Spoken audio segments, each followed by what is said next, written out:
But I got money in the bank, gold in the safe, data in the clear. I got more in my waist, done the whole shit. I can let it go to waste. Hold up. But I got money in the bank, gold in the safe, data in the clear. I got more in my waist, done the whole shit. I can let it go to waste. This live stream may contain content that could be perceived as shocking or offensive, but it is presented solely for educational purposes. Viewer discretion is advised. We strive to adhere to community guidelines, and any potentially sensitive material is shared with the intent of fostering understanding and learning. Yo, what's going on, guys? It's your boy, Atypical Security Guard, coming to you today with a very interesting development out of California. This is Senate Bill 1020. It's being called the new woke gun range law, the DEI-ification of gun range etiquette and police training in California. And as many people say, as goes California, goes the nation. So a lot of concern about what this bill entails, what it signals for not only just the law enforcement community, but a lot of people complaining about an infringement on free speech, First Amendment rights to express yourself, and how this could, just be a bigger issue within the greater gun community at large. So I want to give you guys a brief update of what this is. It was brought to my attention by Sean with the Security Guard Investigations and Leadership channel. He did a great video on this. I want to add my perspective to it. The summary is that it's called SB1020, and the name of it is Race Neutral Shooting Targets. Okay, let me go ahead and read this. It says that SB 1020 is a legislative bill that seeks to prohibit the use of ethnic shooting targets by law enforcement agencies. The primary aim of this bill is to address and begin to correct inherent racial biases that suggest certain ethnic groups are more dangerous. At the same time, this bill ensures that law enforcement officers can continue to improve their proficiency with firearms through training without relying on targets that depict specific ethnic groups. They're basically talking about the conversation around implicit bias. It's crazy that this topic came up on his video yesterday, because I think the last 3 or 4 videos that I've made have all somehow kind of been structured around implicit bias. I have a huge, I don't want to say necessarily an understanding or a huge stake in implicit bias, but I do believe that that is a long-standing issue within law enforcement, a long-standing issue within the tactical approach, and how that bleeds into the private security community is more of what I'm concerned about. So a lot of my videos go down that path. Let's just get a quick update on what implicit bias is so that we know what we're talking about. The definition is that it refers to the attitudes or stereotypes that affect our understanding, actions, and decisions in an unconscious manner. These biases are involuntary and often operate without an individual's conscious awareness or intentional control. They can influence how we perceive and interact with others based on characteristics such as race, gender, age, ethnicity, and other social categories. The conversation around the actions of law enforcement when they're engaging, particularly engaging people of color, even more specifically, Black people, Black men, Black youth. The conversation tends to signal around the inherent fear of this demographic. Now, it's interesting that they're talking about the targets. I never really thought about that. And when this conversation came up, it took me back to well over a decade when I was doing some training at the Pennsylvania State Police Complex. I was going through my state constable training, and I made a joke. We went into this amazing shooting range that they have. It's underground, it's top of the notch, multi-million-dollar complex. And I'm the only Black person going through this constable training. I'm going through the firearms portion. And as we walk in, there's like 25 lanes. I mean, this thing is huge. It's massive. And the targets were already up, and they were all Black silhouette targets. And I just made the joke that now I see why you guys shoot us all the time. Like, you literally train to shoot black targets. I just thought it was a funny thing to say, but you could hear a pin drop,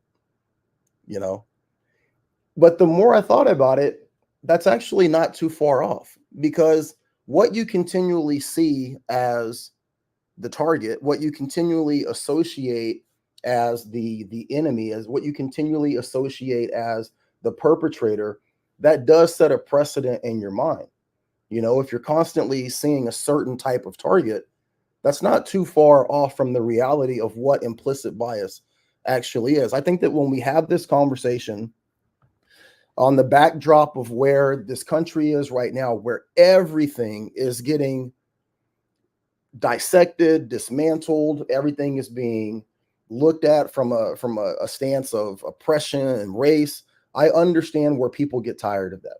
I understand that in a lot of society, it's become the conversation, so much so that people are getting numb to it, right? But in policing, we're talking about American citizens.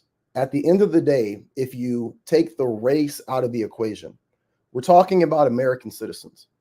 And the responsibility that law enforcement has to operate in a just and reasonable manner when they're dealing with American citizens, that has to be addressed.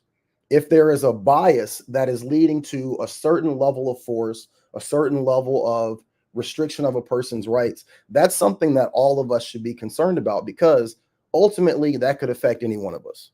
It starts with one demographic, it starts with one group, but unchecked, it happens to all of us. And so at the bedrock of what it means to be an American, this is something that we have to address. We haven't even gone into the specifics of what happens in these situations, the lawsuits, the issues between the communities, the issues of how people view law enforcement. I don't want cops to be in any more danger than they already are. But continued situations where there's strife within law enforcement and the community, that does not do anything to bolster better communications, better relations. And then people that are seeing law enforcement as being unhinged and law enforcement seeing the citizens as being unhinged, that creates a cycle of violence. And in order for us to stop that cycle of violence, we have to have some of these conversations. And a lot of this stuff is perpetuated on issues and problems that all were started and in play well before any of us got here. So, we have to address it in order to fix it. I want to share with you guys something that I don't know if many of you have seen before. I'm going to play a video that basically perfectly encapsulates implicit bias. This is what's called the doll test. And this video credit is coming from, I'm assuming this is a German person, Gert Sinstein, and it's care of the John Henrik Clark Institute, and it's his original video. The interesting thing about this is that this test has been done over the last 60 years, multiple times. The most recent is the John Henrik Clark video, and for whatever reason, it's not on YouTube. The only video that I can find is this one, which is a really old video, and it's a part of another broadcast. I'm kind of perplexed as to why I can't find this original video, but I want you to see how these young children see these two dolls. It's a black doll and a white doll. You want to come watch this? I don't know if you've ever seen it before. I think I have seen it. Okay. Yes. It's been done many, many times, right? Mm-hmm. But these are going to be young children, very young children. They're going to be asked a series of questions, and they have two dolls on the table. And I just want you to see the implicit bias that these children already have based on their experiences, based on the imagery that they see on television, what they're exposed to, and how they see things. Okay. So using this under fair use, the link and description will be in the video description as well. All right. So stand by. Here we go. Doll is the black doll. And which one is the white doll? That one. Which doll is the pretty doll? Which doll is the nice doll? Which doll is the bad doll? Which doll is the nice doll? Which doll is the bad doll? And why is that doll pretty? Because he's white and he has 2 eyes. Which doll is the ugly doll? Why is that doll ugly? Because he's black.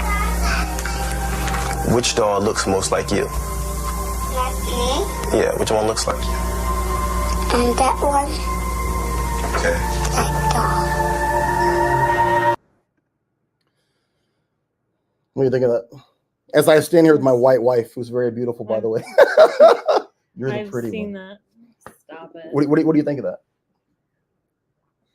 Well, you can't even say like, oh my gosh, that's so horrible, because there is such, it is horrible, but I feel like that's not even appropriate in terms of what I think about that. Yeah, there's an internalization within our community. Within our community. Societal community, though, Well, because I can't speak to it from a Black perspective, right? And so I agree with you, but not for the same reasons that you do, but it's that standardized beauty that you see societally, right? Like growing up. Well, if you think about it from the perspective of what people have access to, what they see on television, what they hear in their homes, you know, and this happens on both sides of the equation. So what I'm trying to express and share with you guys at this point is that the same way that these Black kids have internalized good versus evil,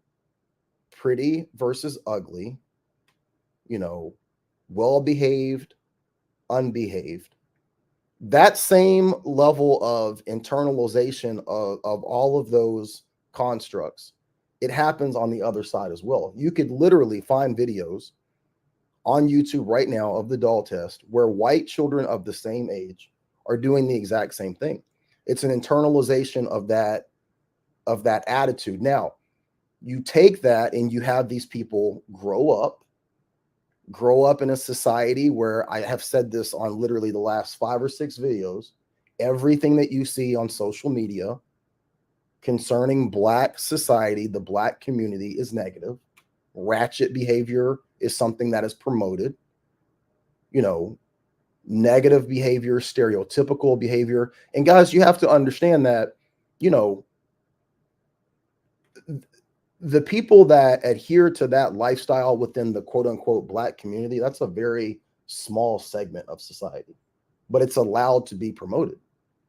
And since it's allowed to be promoted, if you have people that already have internalized this type of feeling, this type of thinking, and then as they grow up on both sides of the equation, think about the Black kids in this situation. If they don't have a family unit, if they don't have an educational system, if they don't have someone that steps in and breaks the cycle of how they see themselves at 3, 4, 5 years old, what do you expect?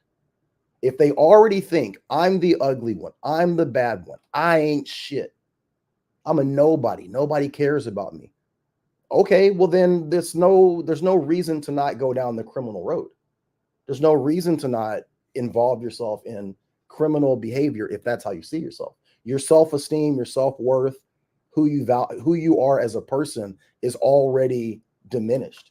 And then on the other side, if you're the white kid and you grew up in a society that perpetuates that and you become a law enforcement officer, now you are seeing the person across from you as a low-life threat.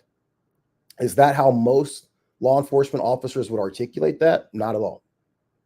Would most of those people, we got some racists jumping here. See, I normally, before I go down this road, before I continue with what I'm doing, I normally block people's comments when they say racist stuff. I'm going to put it up on the front. So I already blocked one person, already killed one comment, right? So this is somebody who's coming in, trolling on what we're talking about, putting up racist shit. You're proving my point, right? Unga bunga, gunga unga bunga. That's you know, mocking Black people. This is exactly what we're talking about. This is the society that we live in. People that have this attitude, that feel this way, these are the same people that filter into law enforcement, right? Oh, yeah. Currently hiding behind a no profile picture troll account. And this is the kind of person that either filters into law enforcement, sits on a jury, sits on a police review board, right? So as you, no, Elijah, don't try to back out now, buddy. Go ahead and just embrace it. Embrace your bigotry, right? So we're going to leave that up there. So when you have situations where if you're in the law enforcement space, if you're in the 2A space, if you're in a community that is seeing something like this, and you're thinking to yourself, this is not a good thing. We do not need organizations or laws passing to where we can't utilize certain targets. This is why it's happening, right? Let's talk about 5 reasons why this is a potential positive, right? We're going to leave his comment up there. Number 5, it focuses on skill development. The bill ensures that the focus on firearms training remains on developing officers' skill and proficiency without the distraction, of potentially biased targets. Okay. Number 4, it sets a standard. The bill sets a precedent for other states and agencies to follow, potentially leading to widespread changes in training practices across the country. Number 3, it promotes equality. By prohibiting ethnic shooting targets, this bill promotes equality and ensures that no particular ethnic group is unfairly portrayed as more dangerous. Number 2, it improves community relations. Implementing race-neutral targets can help improve the relationship between law enforcement agencies and the communities they serve, fostering trust and cooperation. Number 1, it reduces racial bias.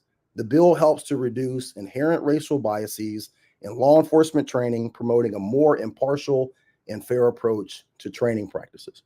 If you're a police officer, if you're a police officer recruit, if you are working in that space, I think the bigger question is, why would this be a bad thing? So if you're a cop and you're pushing back against this, I guess my question to you would be, why is that? The thought process around having a better relationship with the communities that you police, the thought process around having a better view in terms of how people see law enforcement in general, in any way, shape, or form, lowering the idea that there is some sort of implicit bias or unjust usage of force against certain demographics, anything and everything to take that off the books, that should be a positive. If I'm a cop, I want to make sure that everything is so transparent and so above board that when I do my job, that's not even a question. Like the way that I interact with people, the way that I deal with the subject, the way that I deal with the suspect, the last thing that I would want to do is have a situation where someone who rightfully deserves to be incarcerated and put away is able to wiggle out of that by claiming that there's some sort of bias, right? So in my opinion, the best way to do that is to have situations and circumstances where anything that could be levied where there's some sort of negative intention is taken off the table. What do you think about that? Well, I had a question. What is your question? I don't know the answer to this. So, but do you think people are pushing, as someone who is not tactically trained, knows nothing about nothing. Okay. I never would have thought that having like the blacked out form on the target, like nothing in my mind registered as racially connected, right? Mm-hmm. When we go to the range. Mm-hmm. So are people like kind of bucking against it for the simple, like for me, it's kind of like not the color. I say color perception, but I mean that like if it was just a squiggly line outline of a man, white paper, white, white on white, and you just kind of have that. So in my mind, I'm like, are they bucking the system? Because like, it's much easier for me to see that color wise and not associating it with people, but color wise, like a big blacked out form to shoot the target versus just the squiggly outline. I don't, do you get what I'm saying? I feel like so I'm going to pull up some targets here. Okay. These are like just basic, realistic shooting targets. And, you know, we've all seen these of various different races, right? So you've got your looks like a Muslim guy here, Afghani guy, right? You've got your random criminals that are all holding guns and things like this. That's a prime example, I guess, where I go, that's much harder to see. The white with just the outline with is a little just bit the harder to see. outlines versus seeing, you know, that or that, you know, that is where I was going with it. The argument was that short of having an actual person, that you're not able to potentially practice on hitting certain targets. And I disagree with that. This is a perfect example. You can look at this target right here. That is not showing a ethnic person. No, you're getting the T almost box. a damn near X-ray with Exactly. your It's showing points. you. It's showing you exactly where the important areas are. The T box, which is where the brain is located here. The heart, the lung areas, the pelvic girdle. You know, to me, it's not something that's difficult in terms of utilizing targets that aren't something specific to this. Now, I thought about this, like, this is an interesting thing for them to make a law about. What on earth could possibly had led to this, right? And then in the video that I was watching yesterday, I had a thought before he even said it. There was a company that came out that was utilizing a 3D target. It's a 3D target that is reusable. So you can actually shoot it, it absorbs the bullet, and then you go back and you just paint over it. When I first saw this target, I thought to myself, I know exactly what this is supposed to be, and this is some bullshit. This is the target that ultimately led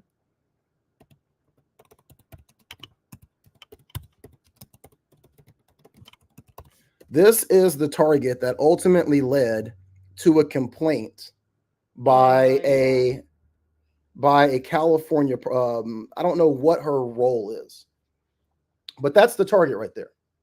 And the second that I saw these, 3, 4, 5 years ago, I'm like, that's literally a black guy. Now, a lot of people are playing stupid. What? He's painted white. He's painted white. That's not a black guy. Yeah, well, Michael Jackson was painted white too. Yeah. This is the facial structure, the lips, the nose. I mean, that looks damn near like George Floyd, right? This is the target that initially led to someone in a position of authority, someone in a position of power that wrote a letter that started the conversation about removing these from a law enforcement situation. So, yeah. Can you think? So is that what? Do you think that's potentially what led to this bill being? No, it's not potentially. That's what led to the bill. So there's some stuff that I will link. Some stuff that I will link in the description of this video. I'll link the initial letter that was written by someone of power. I don't know what her role is. That started the ball rolling on this, and then I'll link to the bill. Yeah, someone says that he thinks that the X-ray target is a great target. Yeah, I agree. I think it's a great target. Let's put Elijah back up in here. See, there you go. He says, I be saying the N-word a lot. There you go, Elijah. See? Love it. I love when my bigots are open. Same. Yeah, I love it, man. I agree. I think that there's too many people that deny racism. They deny that they participate in that type of activity. I love it when people are open and honest. And I wish that all cards are on the table. I wish that we could have more conversations from that position, because then I don't look like the crazy person for bringing this stuff up and talking about it. Right. I would love to hear anybody who has thoughts in terms of this being a drawback. Are there any issues that are a drawback from not utilizing a system of having ethnic targets? Do you think that this is going to be a hindrance to law enforcement? Do you think that this is going to be a situation where it's going to cost too much money, potentially be a problem, potentially cause issues in terms of training? Or do you see them taking this off the table and you having to utilize targets that are, less depicting of certain groups and certain certain people, do you think that that's a positive? I would love for you guys to drop that comment in the comment section below. All right, so we got somebody here dropping the N-word. Hang on one second. Here we go. N-I, there we go. See? Well, they're just filling in for each GG, other. there we go. See? Yeah. Got it. Love it. Right? There we go. See? Warden says, I wish they weren't just honest over the internet. I like the public honesty. Yeah, well, we know how that goes. We know how that goes. All right, guys. So that is the bill, Senate Bill 1020, coming out of California. I want to know what you guys think about that. Is it a positive? Is it a negative? Do you agree with this bill removing all ethnic targets from law enforcement? And I'm assuming from what I heard in the video yesterday, if you are a law enforcement officer, you cannot train with these even on your off time. So as far as California is concerned, if you're a cop, you do not have access to ethnic targets. Do you think that this is an infringement on a First Amendment right? Is this a problem for law enforcement officers? Do you see this being something that's perpetuated across the country? Could it filter into private security? Could it filter into the entire 2A space? Let me know in the comments below. Please like, share, and subscribe. And as always, I appreciate you being here, and be great. Anything you want to add before we get off? No. Nope. Will this happen? Will this force, I do have a question. Will this force all of like the gun ranges to remove any targets they have like that and only? I don't think so. I think it's only going to be in situations where people can be mandated. So, you know, there's a governing body over law enforcement, governing body over private security. A private business more than likely will be able to operate however they see fit. Okay. Okay. Yeah. All right, baby. Cool. But I got money in the bank, gold in the safe, 30 in the clip, I got more in my waist. Done the whole shit, I can let it go to waste. Hold up. But I got money in the bank, gold in the safe, 30 in the clip, I got more in my waist. Done the whole shit, I can let it go.